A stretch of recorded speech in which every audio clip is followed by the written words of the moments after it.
ഞാനേ എടാ ഓൻ കുറെ ദിവസമായി ഒരു സിമ്മിന്റെ കാര്യം പറയണേ. ഞാനൊരു മൊബൈൽ കടയിൽ ഒരു സിം എടുക്കാൻ വേണ്ടി അർജന്റായിട്ട് വന്നതാ. ഒരു സിം നോക്കി മോനെ, ഒരു സിം എടുത്തുക്കാം. പെട്ടെന്ന് അർജന്റ് കേട്ടോ, പെട്ടെന്ന് നോക്ക്. ഞാൻ വിളിക്കണ്ട്. ഞാൻ എപ്പോഴാണ് അവിടെ എത്തണ്ടേ? വോഡാഫോണിന്റെ സിം ഉണ്ട് 350 ഉള്ളതിന്.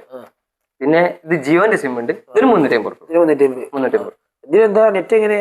2GB നെറ്റും കോളും. ഇതിലും 2GB നെറ്റും കോളും 350. പിന്നെ എയർടെല്ലോ?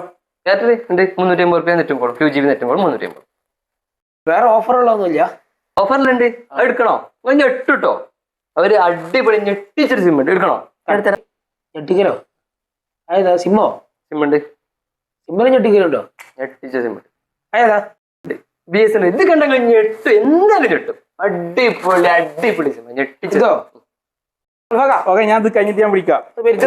ചെറിയ അർത്ഥം, ഇത് കഴിഞ്ഞിട്ട് ഞാൻ വിളിക്കാം. ഓക്കെ, ഞാൻ വിളിക്കാം. നോക്കി നിങ്ങൾക്ക് ജിയോ ഉണ്ട്, വോഡാഫോൺ ഒക്കെ ഉണ്ട്. അതൊന്നും മൂപ്പർക്ക് വേണ്ട, ഞെട്ടിച്ച സിം മൂപ്പർക്ക് വേണ്ടി. നിങ്ങൾക്ക് ഞാൻ ഞെട്ടിച്ച സിം വരാം. എന്ത് ഞെട്ടിക്കലത്? ഇതൊന്ന് പിടിച്ചു, ഇതാണ് ഞെട്ടിച്ച സിം. ഇതൊന്ന് പിടിച്ചു നോക്കി, പിടിച്ചു. ഞെട്ടില്ല, നിങ്ങൾ പിടിച്ചു നോക്കി, ഞെട്ടു.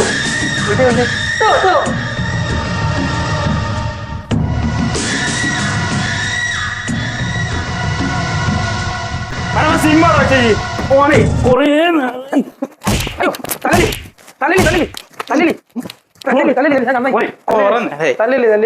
ഒരു മിനിറ്റ്, സോറി സാറിൽ ഇട്ടണി കാക്ക ചോട്ട് ഞെട്ടിച്ചൽ ഓടാ കളി.